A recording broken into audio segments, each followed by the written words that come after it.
दिल्ली से ही आम आदमी पार्टी किस तरह से चुनाव प्रचार कर रही है, इसको और ज्यादा विस्तार देने के लिए मेरी सहयोगी संगीता भी हमारे साथ जुड़ेंगी। संगीता से जानेंगे,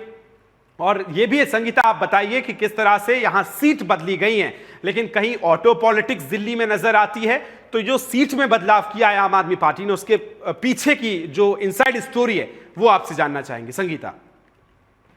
देखिए विकास, जिस तरह से जैसे जैसे जो विधानसभा चुनाव की तारीखें जब नजदीक आ रही है, तो जो दिल्ली में जो है चुनावी जो माहौल जो है वो काफी ज्यादा देखने को मिल रहा है। जी कल जिस तरह से दिल्ली विधानसभा चुनाव को लेकर आम आदमी पार्टी ने अपनी दूसरी लिस्ट जारी की, जिसमें देखिए कई लोगों के नाम कट गए, वहीं कई नए चेहरों को मौका मिला, जिसमें सबसे ज्यादा बिल्कुल। जो चर्चित रहा वो मनीष सिसोदिया की सीट रही, जिसमें कि आप देखिए कि मनीष सिसोदिया को जिस सीट से वो हमेशा से चुनाव लड़ते थे, उस सीट से उन्हें हटाकर उन्हें दूसरी सीट दी गई, जिसको लेकर देखिए कई सवाल खड़े उठ रहे थे। लेकिन इस पर देखिए मनीष सिसोदिया ने साफ कहा कि आम आदमी पार्टी को जो है जनता वोट देगी, और जनता जानती है कि पार्टी ने किस तरह से जो है काम किया है, जनता के लिए काम किया है, तो इसलिए जनता को पता है कि क्या करना है। और हम इस बार भी जब चुनाव होगा 2025 में, तो हम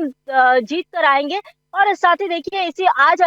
की हम बात करें, तो आम आदमी पार्टी के नेता और दिल्ली के जो पूर्व मुख्यमंत्री अरविंद केजरीवाल ने आज ही जो है ऐलान किया है, उन्होंने दिल्ली के ऑटो वालों के लिए 10 लाख का बीमा कराया है, और साथ ही बेटी की शादी पर 1 लाख रुपए की मदद भी की जाएगी, ऐसा भी कहा है। संगीता, आपके पास आ रहा हूं, बताइए किस तरह से पार्टी ने ये एक बड़ा कदम उठाया है, जो मनीष सिसोदिया की सीट थी वहां से इस बार अवध ओझा को टिकट दिया है।